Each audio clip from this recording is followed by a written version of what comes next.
ಈ ರೀಡಿಂಗ್ ನಿಮಗೆ ಅನ್ವಯಿಸಿದರೆ ಅಥವಾ ರೆಸೊನೇಟ್ ಆದರೆ ಮಾತ್ರ ತೊಗೊಳ್ಳಿ, ಇಲ್ಲಾಂದರೆ ಬಿಟ್ಬಿಡಿ. ಇದು ಒಂದು ಜನರಲ್ ರೀಡಿಂಗ್ ಮಾತ್ರ ಆಗಿರುತ್ತೆ. ಕಾರ್ಡ್ಸ್ನ ಶಫಲ್ ಮಾಡಿದಾಗ ನನಗೆ ಫಸ್ಟ್ ಸನ್ ಕಾರ್ಡ್ ಬಂದಿದೆ. ಯಾವಾಗಲೂ ಹೇಳೋ ಹಾಗೆ ಇಡೀ ಟ್ಯಾರೋ ಡೆಕ್ಕಲ್ಲೇ sun card is a positive card ಅಂತ ನಾನು ಹೇಳ್ತೀನಿ. ಸನ್ ಕಾರ್ಡ್ ಒಂದು ಖುಷಿ, ಸಂತೋಷನ, ಹ್ಯಾಪಿನೆಸ್ನ, ಜಾಯ್ಫುಲ್ನೆಸ್ನ ರೀಪ್ರೆಸೆಂಟ್ ಮಾಡುತ್ತೆ. ಯಾರಾದರೂ ಪ್ರೆಗ್ನೆನ್ಸಿಗೋಸ್ಕರ ವೇಟ್ ಮಾಡ್ತಾಯಿದ್ರೆ, ಖಂಡಿತವಾಗ್ಲೂ ತಾಯಿ ಆಗಬೇಕು ಅಂತ ಅಂದ್ಕೊಂಡಿದ್ರು ಕೂಡ ಖಂಡಿತ ಒಂದು ಪಾಸಿಟಿವ್ ನ್ಯೂಸ್ ಬರುತ್ತೆ ಅಂತ ಕಾರ್ಡ್ ಹೇಳುತ್ತೆ. ಅಥವಾ ಯಾರನ್ನಾದರೂ ನೀವು ಅರ್ಥ ಮಾಡ್ಕೊಳ್ಳೋಕ್ಕೆ ತುಂಬ ಟ್ರಬಲ್ ಅಂತ ಹೇಳ್ತೀನಿ, ತೊಂದರೆ ಪಡ್ತಾಯಿದ್ರೆ, ಆ ವ್ಯಕ್ತಿ ಅರ್ಥನೇ ಆಗ್ತಾಯಿಲ್ಲ ಅಂತ ಅನ್ನಿಸ್ತಾ ಇದ್ದರೆ ಅದರ್ ಪರ್ಸನ್ಗೂ ಅಥವಾ ನಿಮಗೂ ಈ ಥರ ಫೀಲ್ ಆದರೆ, ಸೊ ಅರ್ಥ ಆಗೋಕ್ಕೆ ಸ್ಟಾರ್ಟ್ ಆಗಿದೆ ಇತ್ತೀಚೆಗೆ ಅಂತ ಹೇಳ್ಬೋದು. ಸಕ್ಸಸ್ ಅಂತ ಹೇಳ್ತೀನಿ, ನೇಮ್ ಆ್ಯಂಡ್ ಫೇಮ್ ಅಂತ ಹೇಳ್ಬೋದು. ಸೊ ಅನ್ಕಂಟ್ರೋಲೇಬಲ್ ಫೀಲಿಂಗ್ಸ್ ಇದ್ದರೂ ಕೂಡ ಕೆಲವೊಮ್ಮೆ ಸನ್ ಕಾರ್ಡ್ ಬಂದಿರುತ್ತೆ. ಯಾವ ಥರ ಅಂದರೆ ನಿಮ್ಮ ಫೀಲಿಂಗ್ಸ್ನ ನೀವು ಕಂಟ್ರೋಲ್ ಮಾಡ್ಕೊಳ್ಳೋಕ್ಕೆ ಆಗ್ತಾಯಿಲ್ಲ. ಕೆಲವರಿಗೆ ತುಂಬ ಟೆಂಪ್ಟಿಂಗ್ ಫೀಲ್ ಆಗಲಿ, ಕೆಲವ್ರು ಇದ್ದೀರಾ ಸನ್ ಕಾರ್ಡ್ ಫಸ್ಟ್ ಕಾರ್ಡ್ ಬಂದಿರೋದ್ರಿಂದ. ಸೊ ಏನೇನೋ ಆಗ್ತಾ ಇದೆ ಲೈಫಲ್ಲಿ, ಸ್ಟಾರ್ಟಿಂಗ್ ಎಕ್ಸ್ಪೀರಿಯನ್ಸ್ ಅಂತ ಹೇಳ್ಬೋದು, ಫಸ್ಟ್ ಟೈಮ್ ಅಂತ ಹೇಳ್ತೀವಲ್ಲ, ಯಾರ ಮೇಲೂ ತುಂಬ ಹೆವಿ ಲವ್ ಆಗಿದೆ ನಿಮಗೂ ಅಥವಾ ಅದರ್ ಪರ್ಸನ್ಗೂ. ಸೊ ಅನ್ಕಂಟ್ರೋಲೇಬಲ್ ಫೀಲಿಂಗ್ಸ್ ಅಂತ ಹೇಳ್ಬೋದು. ಕೆಲವರಿಗೆ ವೆಕೇಷನ್ನ ಅಗತ್ಯ ಇದ್ದರೂ ಕೂಡ ಸನ್ ಕಾರ್ಡ್ ಬಂದಿರುತ್ತೆ ನಿಮಗೂ ಅಥವಾ ನಿಮ್ಮ ಪಾರ್ಟ್ನರ್ಗೂ. ಸೆಕೆಂಡ್ ಕಾರ್ಡ್ ನನಗೆ ಡೆವಿಲ್ ಕಾರ್ಡ್ ಬಂದಿದೆ. ಸೊ ಮೇ ಬಿ ಜಾಬ್ನ ಕ್ವಿಟ್ ಮಾಡಬೇಕು ಅಂತ ಅನ್ನಿಸ್ತಾ ಇರ್ಬೋದು ಕೆಲವರಿಗೆ. ಸೊ ಮೇ ಬಿ ಏನೋ ರಾಂಗ್ ಆಗ್ತಾ ಇದೆ ನನ್ನ ಜೊತೆ, ಏನೋ ತಪ್ಪಾಗ್ತಾ ಇದೆ, ಇಲ್ಲೇನೋ ಸರಿ ಇಲ್ಲ ಅಂತ ಅನ್ನಿಸ್ತಾ ಇದೆ. ಕೆಲವರು ಡೌಟ್ ಬರೋ ಸ್ಟಾರ್ಟ್ ಆಗಿದೆ. ಸೊ ನಾನು ತುಂಬ ವರ್ಕ್ ಮಾಡ್ತಾಯಿದ್ದೀನಿ, ನಾನು ತುಂಬ ಹಾರ್ಡ್ ವರ್ಕರ್ ಇದ್ದೀನಿ.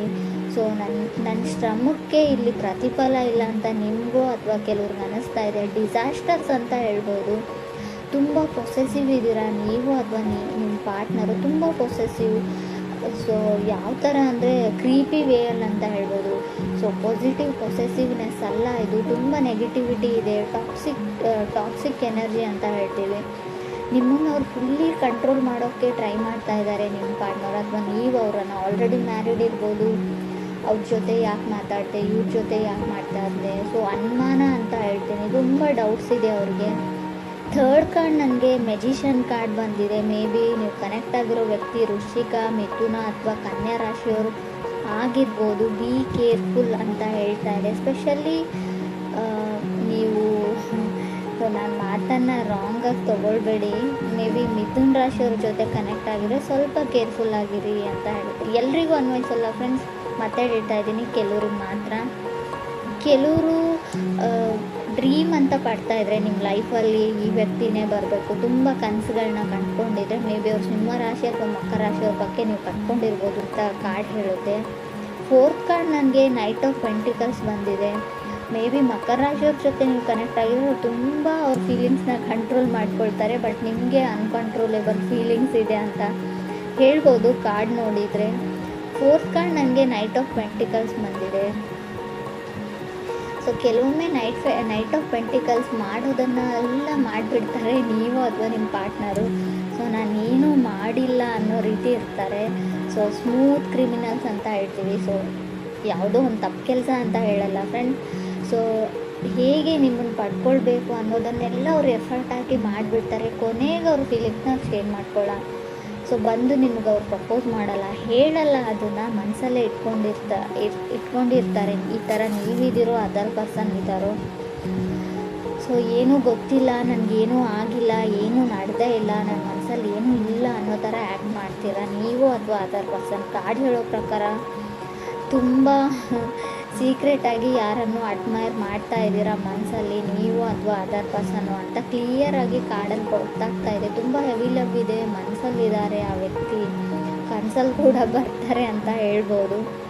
ಫಿಫ್ತ್ ಕಾರ್ಡ್ ನನಗೆ 8 ಆಫ್ ಸಾರ್ಡ್ಸ್ ಬಂದಿದೆ. ಫಿಫ್ತ್ ಪ್ಲೇಸಲ್ಲಿ 8 ಆಫ್ ಸಾರ್ಡ್ಸ್ ಬಂದರೆ ಲಾಸ್ಟ್ ಅಂತ ಅನಿಸುತ್ತೆ. ಲಾಸ್ಟ್ ಚಾನ್ಸ್ ಯಾರು ಕೊಡ್ತಾ ಇದ್ದಾರೆ, ಕೆಲವ್ರಿಗೆ ಹೇಳ್ತಾ ಇದ್ದಾರೆ ಇದೇ ಲಾಸ್ಟ್ ಆ್ಯಂಡ್ ಫೈನಲ್. ಮತ್ತೊಮ್ಮೆ ಈ ಥರ ತಪ್ಪು ರಿಪೀಟ್ ಆದರೆ ಸೊ ನನ್ನಿಂದ ಇದನ್ನು ಎಕ್ಸೆಪ್ಟ್ ಮಾಡೋಂಗಿಲ್ಲ ನೀನು, ನಾನು ಮತ್ತೆ ನಿನ್ನನ್ನು ಅಕ್ಸೆಪ್ಟ್ ಮಾಡ್ಕೊಳ್ತೀನಿ ಅಂತ. ಸೊ ಆ ಥರ ಯಾರೋ ನಿಮ್ಗೆ ಸರಿಯಾಗಿ ಆವಾಜ್ ಆಗ್ತಾ ಇದ್ದಾರೆ ಅಂತ ಕೂಡ ಹಾಕಿದ್ದಾರೆ ಆಲ್ರೆಡಿ ಅಂತ ಕೂಡ ಕಾರ್ಡ್ ಹೇಳ್ತಾ ಇದೆ. 6th ಕಾರ್ಡ್ ನನಗೆ 10 ಆಫ್ ವಾಂಡ್ಸ್ ಬಂದಿದೆ. ಕೆಲವ್ರಿಗೆ ಒನ್ ಸೈಡ್ ರಿಲೇಷನ್ಶಿಪ್ ಅಂತ ಹೇಳ್ತೀನಿ. ಸಾರಿ ಫ್ರೆಂಡ್, ಕೆಲವ್ರದ್ದು ಯಾಕೋ ಒಬ್ಬರ ಕಡೆಯಿಂದ ಇಂಟ್ರೆಸ್ಟ್ ಇಲ್ಲ, ಇನ್ನೊಬ್ಬರ ಕಡೆ ತುಂಬ ಇಂಟ್ರೆಸ್ಟ್ ಇದೆ.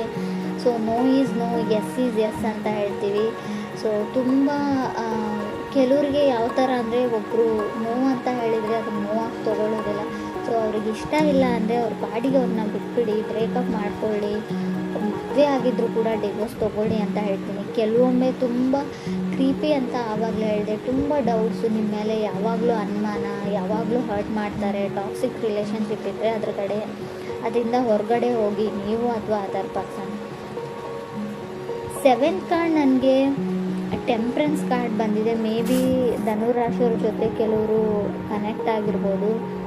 ಸೊ ಹೋಲ್ಡ್ ಆನ್ ಅಂತ ಹೇಳ್ತೀನಿ, ಅವ್ರನ್ನ ಅವ್ರ ಬಾಡಿಗೆ ಬಿಟ್ಬಿಡಿ ಅಂತ ಕಾರ್ಡ್ ಹೇಳ್ತಾ ಇದೆ. ಯಾಕೋ ಗೊತ್ತಿಲ್ಲ ನನಗೆ. ಸೊ ಬ್ಯಾಲೆನ್ಸ್ ಕಮ್ಮಿ ಇದೆ. ಸೊ ನೀವು ಖಂಡಿತ ಅನಿಸುತ್ತಾ ಬ್ರೇಕಪ್ ಆಗಿದೆ, ಆಲ್ರೆಡಿ ದೂರ ಆಗಿದ್ದೀರಾ ನೀವು, ಮತ್ತೆ ಆ ವ್ಯಕ್ತಿ ಬೇಕು ಅಂತ ನಿಮ್ಗೆ ಅನ್ನಿಸ್ತಾ ಇದೆ, ನಿಜವಾಗ್ಲೂ ನಿಮಗೆ ಮನಸ್ಸಿಂದ ಬರ್ತಾ ಇದೆಯಾ ಆ ಮಾತು ಅಂತ ಇನ್ನೊಂದು ಸರ್ತಿ ಯೋಚನೆ ಮಾಡಿ ಅಂತ ಕಾರ್ಡ್ ಹೇಳುತ್ತೆ. 8th ಕಾರ್ಡ್ ನನಗೆ ಎಂಪ್ರರ್ ಬಂದಿದೆ. 9th ಕಾರ್ಡ್ ನನಗೆ 8 ಆಫ್ ವಾಂಡ್ಸ್ ಬಂದಿದೆ. ಮೇ ಬಿ ಕೆಲವರು ಮೀನ ರಾಶಿಯವ್ರ ಜೊತೆ ಕೂಡ ಕನೆಕ್ಟ್ ಆಗಿರ್ಬೋದು. ಕಾರ್ಡ್ ಹೇಳೋ ಪ್ರಕಾರ ನಿಮ್ಮನ್ನು ಯಾರೋ ಇಗ್ನೋರ್ ಮಾಡ್ತಾ ಇದ್ದಾರೆ ಅಥವಾ ನೀವು ಯಾರನ್ನೋ ಇಗ್ನೋರ್ ಮಾಡ್ತಾ ಇದ್ದೀರೋ. ಆಲ್ರೆಡಿ ನಾನು ಹೇಳಿದ್ದೀನಿ. ಸೊ ಯಾರಿಗಾದ್ರೂ ನೀವು ಪ್ರಪೋಸ್ ಮಾಡಿದರೆ, ಅವರು ನಿಮ್ಗೆ ಹೇಳಿದರೆ, ರಿಜೆಕ್ಟ್ ಮಾಡಿದರೆ, ನೋವು ಅಂತ ಹೇಳಿದರೆ ಅದನ್ನು ನೋವಾಗಿ ತೊಗೊಳ್ಳಿ, ಅದರಲ್ಲಿ ಏನೂ ತೊಂದರೆ ಇಲ್ಲ. ಅವ್ರು ಹಿಂದೆ ಬೀಳೋದ್ರಲ್ಲಿ ಯಾವುದೇ ಅರ್ಥ ಇಲ್ಲ. ಸೊ ನೀವು ಮಾಡ್ತಾ ಇದ್ದೀರಿ ಅಂತ ಹೇಳ್ತಾ ಇಲ್ಲ, ನಿಮಗೆ ಯಾರಾದರೂ ಈ ಥರ ಮಾಡ್ತಾ ಇರ್ಬೋದು. ಆಲ್ರೆಡಿ ನೀವು ಹೇಳಿದ್ದೀರಾ ಅದರ್ ಪರ್ಸನ್ಗೆ ನನಗೆ ಇಷ್ಟ ಇಲ್ಲ ಅಂತ. ಸೊ ಆದರೂ ಅವ್ರು ನಂಬ್ತಾ ಇಲ್ಲ, ಒಪ್ಕೊಳ್ತಾ ಇಲ್ಲ, ತುಂಬ ಇರಿಟೇಷನ್ ಅಥವಾ ಕಿರಿಕಿರಿ ಮಾಡ್ತಾ ಇದ್ದಾರೆ ಅಂತ ಅನ್ನಿಸ್ತಾ ಇದೆ ನನಗೆ.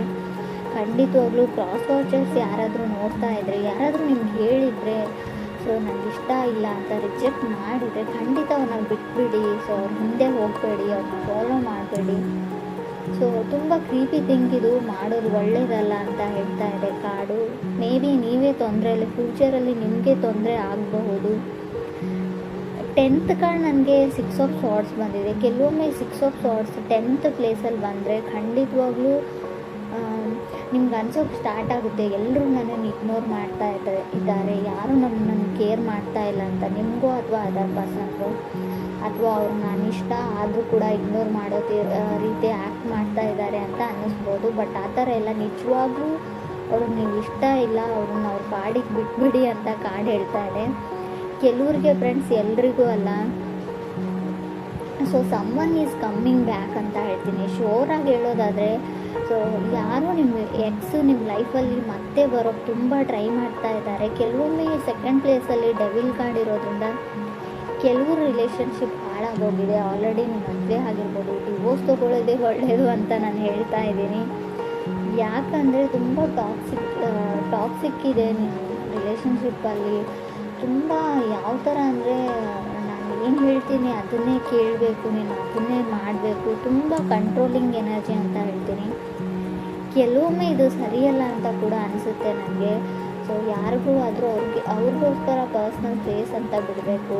ಸೊ ಅವ್ರ ಪಾಡಿಗೆ ಅವ್ರು ಏನು ಮಾಡ್ತಾರೋ ಮಾಡಲಿ. ಸೊ ಅವ್ರ ಲೈಫಲ್ಲಿ ಕೂಡ ತುಂಬ ಎಲ್ಲನೂ ನಾನು ಹೇಳೇ ಮಾಡಬೇಕು, ನನಗೆ ಯಾವ ಥರ ಹೇಳ್ತೀನಿ ಅದೇ ಥರನೇ ಇರಬೇಕು ಅನ್ನೋದು ಕಂಟ್ರೋಲಿಂಗ್ ಎನರ್ಜಿ ಇದೆ. ಡಾಮಿನೇಟಿಂಗ್ ಅಂತ ಹೇಳ್ಬೋದು. ತುಂಬ ಯಾವ ಲೆವೆಲ್ಲಿಗೆ ಅಂದರೆ ನೆಗೆಟಿವ್ ಡಾಮಿನೇಷನ್ ಇದೆ ಇಲ್ಲಿ. ಸೊ ನಿಮ್ಗೆ ಇಷ್ಟ ಇದ್ದರೆ ಆ ರಿಲೇಷನ್ಶಿಪ್ಪಲ್ಲಿ ಇರಿ. ಸೊ ಇಲ್ಲ ಅಂದರೆ ಖಂಡಿತ ಅದರಿಂದ ಹೊರಗಡೆ ಹೋಗಿ. ಕೆಲವೊಮ್ಮೆ ನಾವೆಲ್ಲನೂ ತಾಳ್ಮೆಯಿಂದ, ಪೇಷನ್ಸಿಂದ ಆಗೋದನ್ನೆಲ್ಲ ತಾಳ್ಮೆಯಿಂದ ತಾಳ್ತೀನಿ, ಸೊ ಅಡ್ಜಸ್ಟ್ ಆಗ್ತೀನಿ ಅನ್ನೋದು ಒಳ್ಳೆಯದಲ್ಲ. ಕೆಲವೊಮ್ಮೆ ಯೂನಿವರ್ಸ್ ಕ್ಲೂನ ಕೊಡುತ್ತೆ, ಏನೋ ಮುಂದೆ ಆಗೋ ಅನಾಹುತಕ್ಕೋಸ್ಕರ. ಸೊ ಯಾರಿಂದನೂ ಏನಾದರೂ ಹೇಳಿಸ್ತಾ ಇರುತ್ತೆ, ಅದನ್ನು ನೀವು ಗಮನ ಕೊಟ್ಟು ಕೇಳಿ.